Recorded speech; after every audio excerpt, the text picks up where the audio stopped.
bon dimanche à tous. Je suis Tatiana. Et moi, c'est Wills.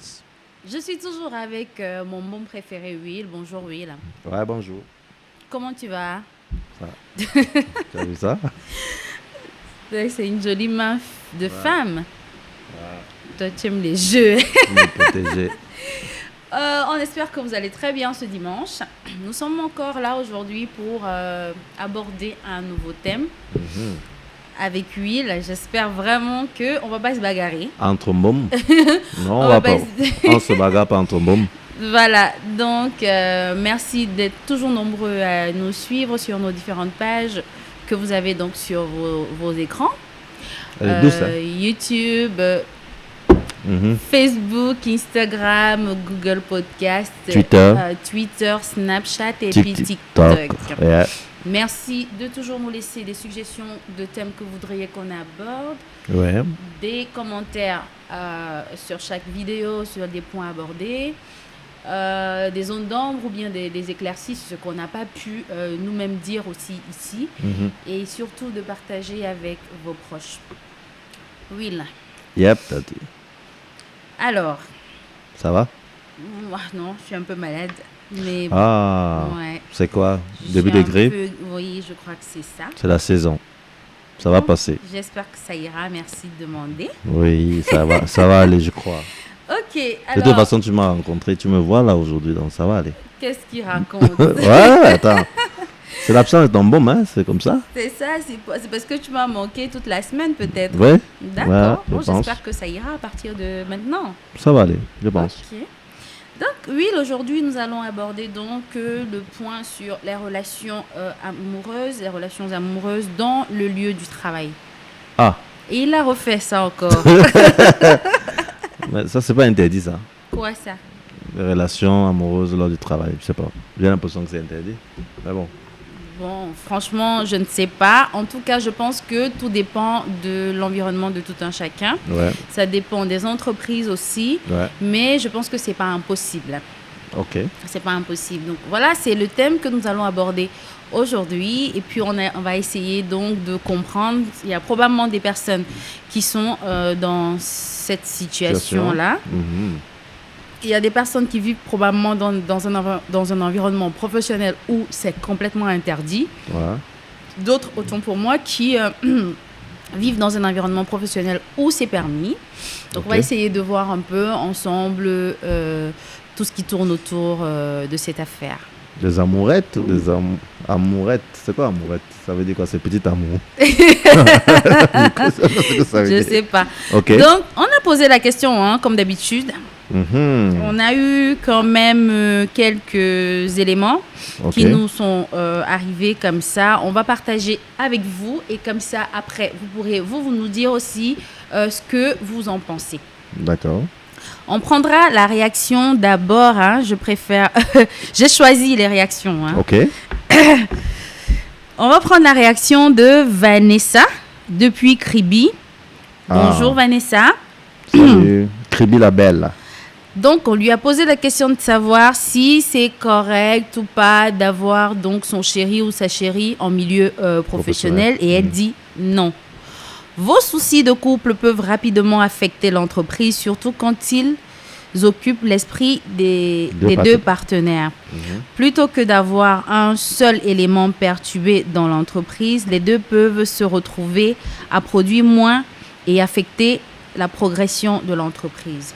Vanessa dit que avoir son chéri ou sa chérie en milieu professionnel, c'est pas bon. C'est pas bon. C'est pas bon du tout. Elle est radicale, il n'y a pas de limite et tout parce que, d'après elle, les problèmes privés, donc les problèmes de la maison, peuvent tout de suite déteindre sur le travail et le rendement. Tout à fait. Après, vous allez nous dire ce que vous en pensez aussi.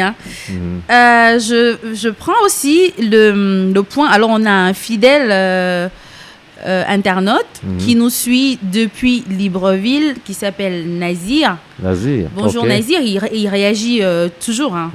Qui dit c'est possible si seulement la femme arrive à faire la part des choses. Et il m'a bien mis femme avec des étoiles. Moi, je ne... Ça t'a choqué? Pas choqué tout de suite, mais je veux dire que de dire que là, c'est la femme qui doit absolument faire la part des choses pour que les choses pour que ça marche. Qu'est-ce que tu en penses, toi? Bah écoute, je suis pas d'accord avec lui. Les deux doivent faire la part des choses. C'est vrai qu'on a tendance à penser que les femmes sont plus émotives et tout le reste, ou bien calculent moins, c'est-à-dire en termes d'amour. C'est-à-dire qu'elles sont plus dans la passion, plus dans l'émotionnel, l'expression de la passion, de l'émotion qu'elles ressentent au moment de truc. Mais je pense qu'aussi l'homme, si c'est pas mesuré, peut aussi être un très gros handicap pour le couple dans leur vie professionnelle, quoi. C'est ça, parce qu'on peut être justement dans une situation de couple où c'est l'homme qui est le plus, on va dire, le plus expressif. Oui. Et là, je ne suis pas sûre que Nazir nous redira encore la même chose, mais je pense que lui, il parle plus de lui. Enfin, il parle plus de lui, il se dit... Je sais pas. Voilà. Je sais pas s'il parle de lui. Bon, je passe, parce que, bien évidemment, si on est d'accord que c'est pas que la femme qui devrait faire la part des choses. Ça veut dire que là, son point, c'est par rapport à ce qu'il sait. Certainement, ouais. Voilà. Je me dis aussi, ouais. Voilà. Soit par expérience personnelle, soit peut-être parce qu'il sent que lui n'exprime pas beaucoup je sais son pas. amour. Voilà. Donc, on va lui poser la question, j'espère qu'il va nous répondre. Naziri, est-ce que tu es amoureux, toi? Mais il n'est pas le seul à penser comme ça, parce que j'ai un autre follower qui nous suit aussi à distance et qui nous dit c'est possible en réalité, sauf que le PB, c'est la jante féminine qui foutra le bordel, carrément. C'est qui ça? Francis depuis Yaoundé, la jante féminine qui foutra le bordel. Waouh! C'est fort, ça. Oui, c'est dur, ça, quand même. Hein? Et moi, Francis, franchement, non, je ne pas cool, ça. suis pas tout à fait d'accord avec lui parce que oui, effectivement, comme on le disait tout à l'heure, on a des hommes qui sont hyper possessifs, qui sont hyper expressifs, qui peuvent aussi ne pas savoir comment gérer toutes ces choses. Je pense que la première question qu'on devrait même se poser avant d'aller plus loin, c'est est-ce que c'est autorisé d'avoir des relations amoureuses ou conjointes avec son collègue? Bon, principalement, je pense qu'en termes de droit social, ou droit du travail, tu vois, je ne pense pas qu'il y ait, sauf erreur de ma part, qu'il y ait une disposition qui puisse interdire cela. Tu vois un peu. Parce que, disons que malgré que ce soit un milieu professionnel, le lieu de travail, c'est aussi un milieu social où des gens se rencontrent. Bien sûr. Donc, mais ils ne viennent pas se rencontrer là pour se marier. Ils viennent pour travailler. Oui, ils viennent pour travailler, mais maintenant, il peut arriver que j'aime les personnes intelligentes et que je trouve que l'autre est intelligente et j'estime que je peux partager un certain nombre de choses, je peux partager ma vie avec elle. Surtout que si on tient compte de l'activité ou alors de l'exercice des fonctions, sachant que si on travaille au même endroit, c'est que probablement, on a les mêmes passions en termes de boulot. Oui. Et donc, c'est beaucoup plus facile de matcher avec quelqu'un un peu comme on retrouve souvent dans le corps médical. La plupart du temps, on verra que les collègues, puisqu'ils passent plus de temps ensemble, ils ont une très longue formation académique et puis voilà. Et donc, la plupart du temps, tu verras que les médecins, ils se marient toujours entre eux. Entre eux. Ok, je n'avais pas fait le constat. Bon. Maintenant que tu attires mon attention là-dessus. Oui, et ça peut être favorisé justement par le temps qu'on passe c'est vrai. Ensemble. Mais il faut vraiment, tu peux remarquer, oui, c'est vrai. C'est le cas, ils ont la même passion qui est donc la santé, la médecine et tout. Sauver des vies, ils passent beaucoup de temps ensemble et généralement ça conduit à... Après, ils ont des sujets... facilement compris entre eux, on va dire ça, puisqu'ils partagent la même passion. Ils parlent comment on ouvre le ventre. Je ne sais pas. J'aimerais bien que des médecins nous disent ce qu'ils se disent quand ils rentrent à la maison. Mais je pense que c'est très, ça favorise aussi en fait justement l'union en milieu professionnel. Ouais. Mais par contre, ça peut aussi être un danger. Hein. Oui, c'est possible. Parce que quand on est du même corps de métier, parce qu'on peut être dans une entreprise pluridisciplinaire et qu'on a des personnes qui viennent de plusieurs bords. Maintenant, si on est du même corps de métier, ça ne va pas être compliqué? Est-ce qu'on ne va pas ramener le boulot à la maison? Moi, je voulais, avant qu'on arrive là-bas, vraiment revenir un peu quand même sur... tout à l'heure, tu parlais de réglementation qui ne défavorise pas... qui n'interdit pas. Qui n'interdit pas l'union en milieu professionnel. Sauf que dans notre contexte camerounais, on s'est souvent rendu compte que quand on a un couple qui travaille dans la même boîte, il y a un qui est obligé, genre, de démissionner ou bien de partir ou bien je ne sais pas trop. Mais pourquoi alors? Peut-être parce qu'à un moment donné... Et ça, c'est du fait de l'entreprise. Hein. C'est pas du fait des conjoints. Donc, on ne parlera pas là d'un choix. Oui. Voilà. Non, parfois, ça peut être que la productivité baisse. Tu vois? Parce que si tu es patron d'entreprise et qu'il y a un problème de productivité auprès d'une de ressources, tu vas forcément trouver le moyen de séparer. Surtout si, quand c'est un couple et que l'un, peut-être, a une influence sur la performance de l'autre. Tu vois? Je pense que parfois, c'est des décisions dures du manager, mais ça peut être des décisions qui soient utiles pour le développement de l'entreprise. Mais fondamentalement, ce n'est pas interdit. Je ne pense pas que ce soit interdit. Mais par contre, il y a des entreprises qui dans leur charte, c'est clairement interdit. Hein. C'est clairement stipulé qu'on ne veut pas de... Voilà. Bon, en tout cas, chez moi, ce n'est pas le cas. Parce que moi, on a un cas chez nous, en fait, un couple qui sont mariés, qui travaillent ensemble. Et ils travaillent plutôt bien.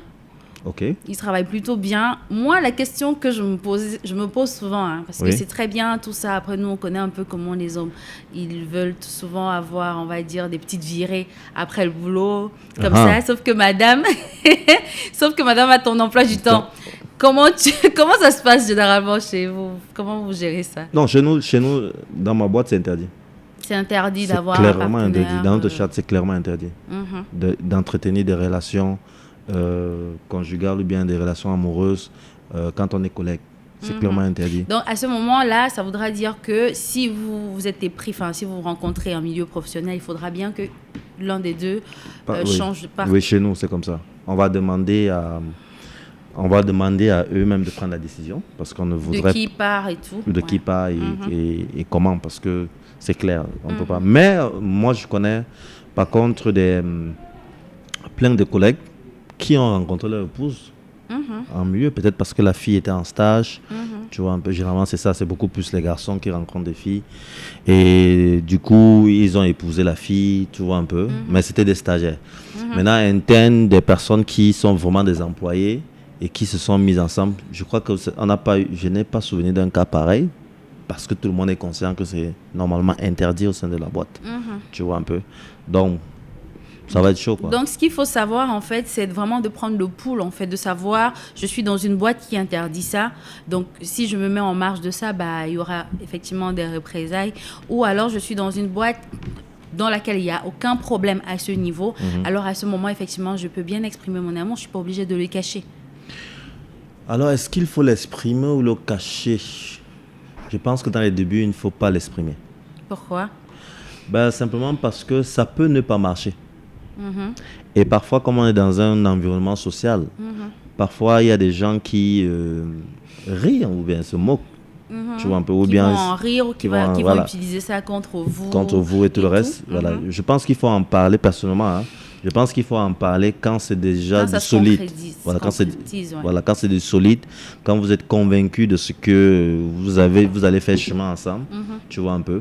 Mais en parler tout de suite aux collègues, moi je ne pense pas.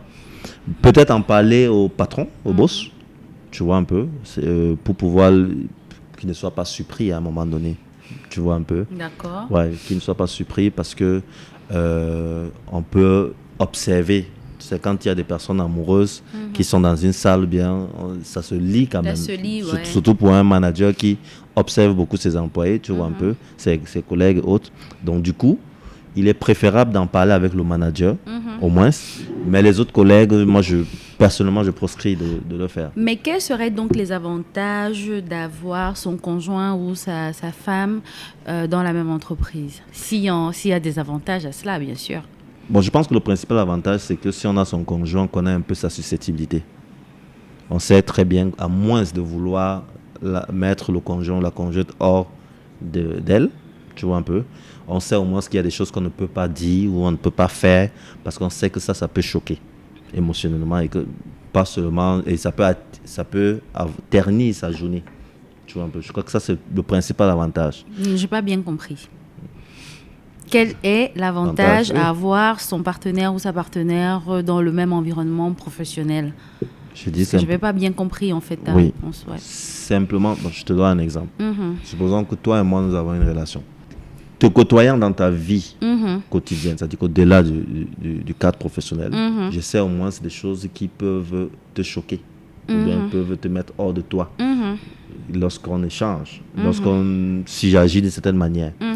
Donc du coup, moi, je ne serais pas un handicap pour toi, tu vois, parce que bien évidemment, je veux ton bien et il y a des choses que je ne ferai pas pour éviter que tu te sentes hors.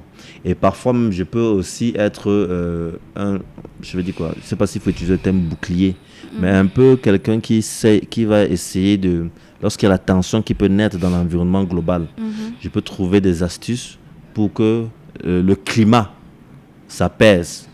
Tu vois un peu, parce que je sais comment tu es, je sais comment tu peux réagir, etc. Donc j'aurais peut-être tendance à apaiser la situation, vice-versa.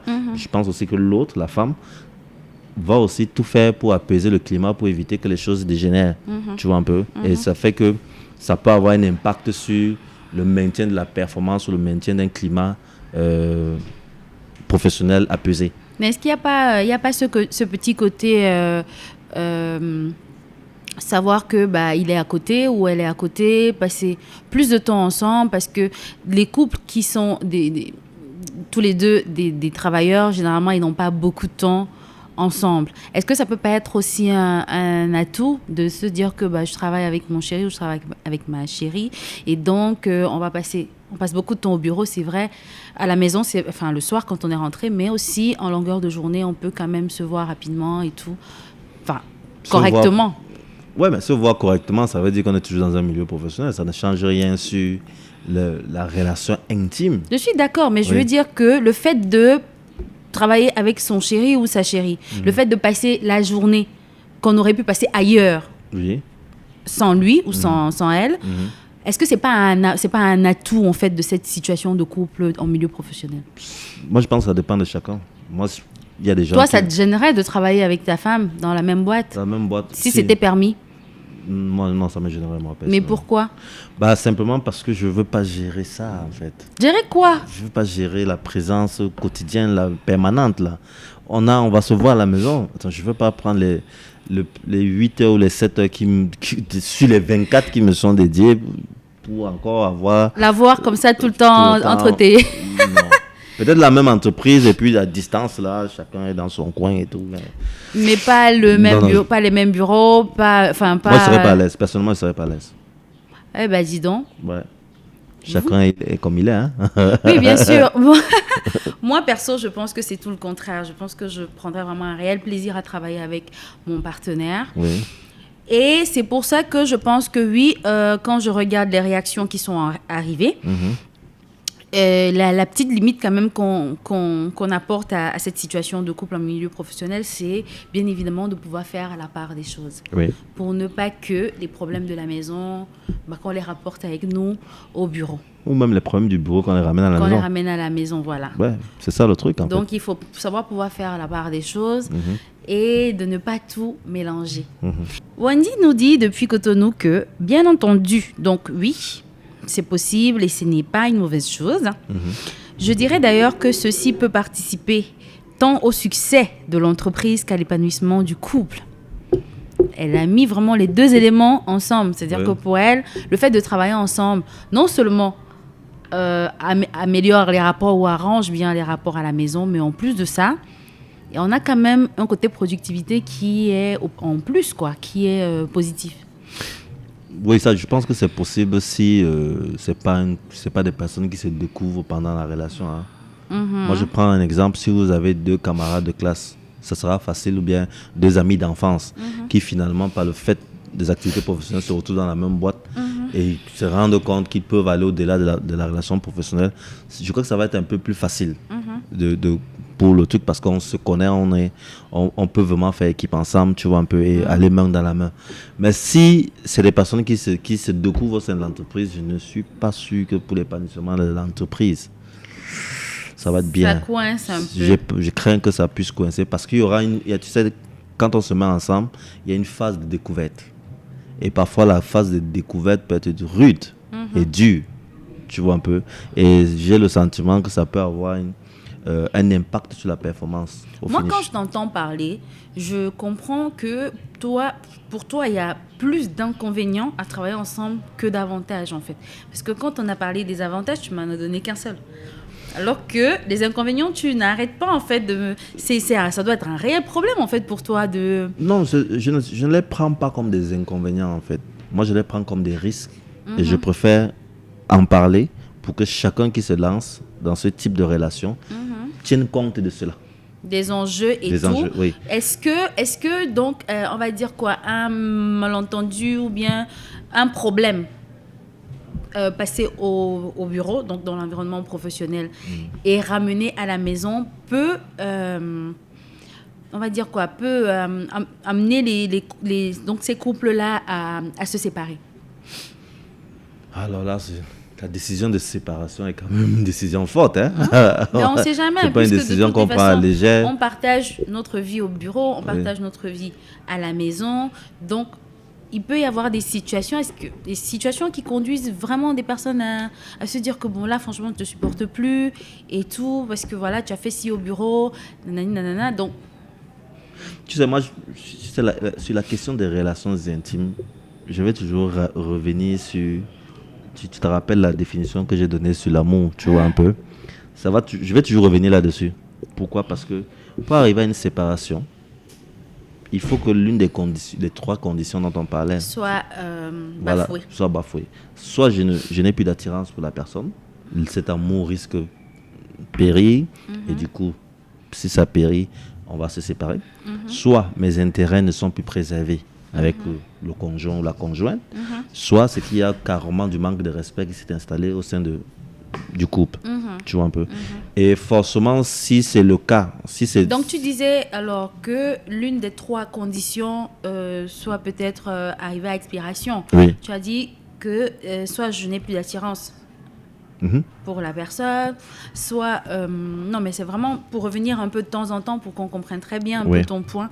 Soit mes intérêts ne sont plus préservés, avec la personne, soit il n'y a plus de respect ou alors que le respect commence à être un peu douteux. Voilà. Et donc, du coup, si tout ça, si c'est le milieu professionnel qui nous permet de se rendre compte de cela, peut-être qu'on va arriver à la séparation. Tu comprends un peu? Moi, je ne veux pas que des gens disent, parce qu'on a eu une brouille au boulot, du coup... Qu'on ramène ça à la vie, à la maison. Même si on a ramené à la maison pour en parler, tu vois, que ça pousse, que ça soit cet argument-là qui pousse à la séparation. À la séparation, oui. Qu'on ait vraiment mesuré les paramètres, tous les paramètres, et se rassurer que ça ne va pas le faire. Tu vois un peu, et tout le reste. Donc, un problème, il y en a plusieurs. Je ne sais pas s'il y a une personne sur Terre qui n'a pas de problème dans un environnement, dans n'importe quel environnement dans lequel il évolue. Tu vois, ça peut arriver, mais maintenant se séparer juste parce qu'on a eu une incompréhension, peut-être parce qu'on a eu une divergence d'opinion. Mais si on ne se sépare pas et qu'on se tourne quand même le dos dans le lit. Oui, mais on n'a pas besoin d'être dans le même milieu. De se tourner le dos dans le... Non, mais moi je parle, on est vraiment dans un contexte précis. Donc. Est-ce que c'est correct? Se tourner le dos n'est qu'une expression d'une déception ou bien d'une incompréhension, c'est tout. On est en train d'exprimer quelque chose qu'on ne comprend pas, quelque chose de nouveau qu'on ne comprend pas, c'est pour ça qu'on se tourne le dos. Mais tu sais, on peut se tourner le dos à 22h et à 5h. On se retourne. On se retourne, donc du coup, c'est rien ça, se tourner le dos. C'est ça. Ok, moi, je veux quand même qu'on revienne un peu, qu'on soit bien aligné sur tout ce qu'on se dit. Tout ce qu'on s'est dit depuis le début de cet épisode, c'est que nous sommes dans une situation, dans un contexte quand même camerounais où moi je sais que les relations au bureau ne sont pas bien vues. Ne sont pas bien vues. Mais ce qu'il faut savoir, donc, comme on le disait, c'est que ce n'est pas la vérité partout. parce que dans certaines entreprises, effectivement, ce n'est pas un problème d'avoir une relation amoureuse avec un collègue.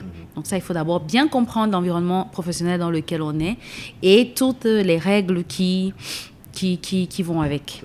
Maintenant, une fois qu'on a compris et qu'on se dit, OK, bon, si on le fait parce qu'on s'aime et parce que l'entreprise, on ne se met pas en marge des règles de l'entreprise, c'est que il faut quand même encadrer ce type de relation et de rester très professionnel. Très professionnel. Très professionnel, ne pas mélanger les choses, faire la part des choses, ne pas ramener les problèmes de bureau à la maison, vraiment, parce que oui, c'est vrai, on le dit comme ça, comme pour rire, mais oui, effectivement, nous les femmes, on est championnes. Pourquoi? Pour ça. Non, mais c'est vrai, parce que c'est comme ça, c'est la nature. Et pourquoi? Pour ramener les problèmes à la maison.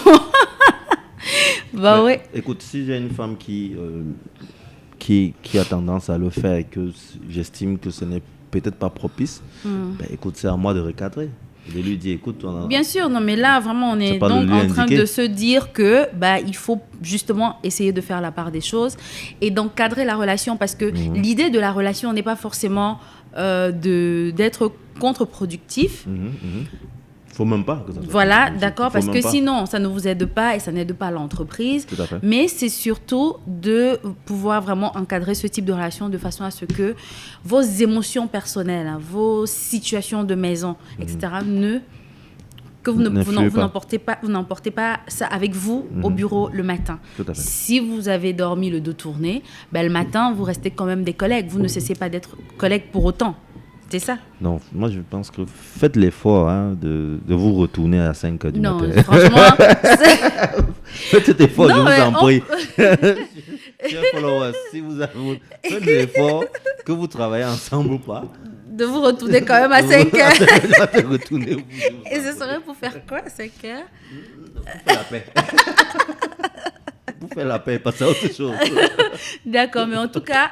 Ce qui est sûr, c'est que avant de passer le seuil de la porte du bureau, il faut se rassurer qu'on a tout laissé à la maison, on a tout laissé derrière nous. Et puis voilà. Bon, je ne sais pas s'il y a autre chose que tu as envie de dire sur le sujet, parce que... il faut que les gens soient aussi conscients d'une chose qui est fondamentale quand on essaie de se mettre ensemble et quand on est ensemble, on travaille ensemble et on se met en couple, c'est que à la fin, finalement, personne n'a plus droit à l'erreur. Hein. Explique. Oui, parce que tout ce que tu fais maintenant est scruté. Ah, oui. Donc tu reviens à ce que je disais tout à l'heure. Oui, tout ce qu'on fait est scruté. Tu peux plus dire que tu vas voir des copains après le boulot, alors que c'est pas vrai. Voilà. Parce que surtout vous les hommes là, vous aimez bien avoir des virées d'après le boulot, des réunions, des extensions de réunions, des extensions de réunions. Vous aimez, voilà, vous avez toujours des programmes d'une bière ou d'une autre avec un copain, alors qu'en réalité, des copains, c'est autre chose. Donc, une fois que vous travaillez dans la même boîte que votre femme, elle peut donc, pas vérifier parce qu'elle a envie de vous contrôler, mais au moins, elle sait. Et oui, comme tu disais tout à l'heure, il faudra donc être un peu plus futé pour s'échapper. Voilà. Donc, en gros, moi, il y a un follower qui nous a donné aussi son point. Et pour lui,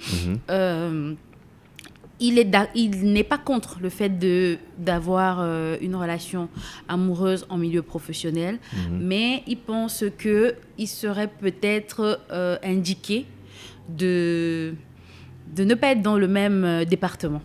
Oui. Ne pas être dans le même en fait, il dit un peu ce que je pensais là. Voilà, vous pouvez travailler ensemble dans la même boîte, pas dans le même département, peut-être dans une autre branche de la boîte et tout. Mais c'est vrai qu'il parle de grosses boîtes, hein, parce que si c'est une PME, là, nos PME... On va tous être dans les bureaux américains et tout, ça va être chaud et tout. Et là, c'était dans Folac depuis Douala qui nous disait ça. Ah, Fofo. Tu vois, ils sont fidèles, hein, finalement. On a les mêmes tous les jours, Inès, Fofo, Nazir, et puis qui encore, là? Donc, Joe n'a rien dit aujourd'hui, ça va. Wendy. Wendy aussi, voilà. Qui nous envoie des Donc, alors, bon, dis-moi, parce que on a fait quand même on a fait le tour et tout, mais toi, du coup, est-ce que tu penses qu'il faille des règles, en fait, dans ce type de relation? La première règle pour moi, c'est de faire preuve de discrétion. Il faut être discret.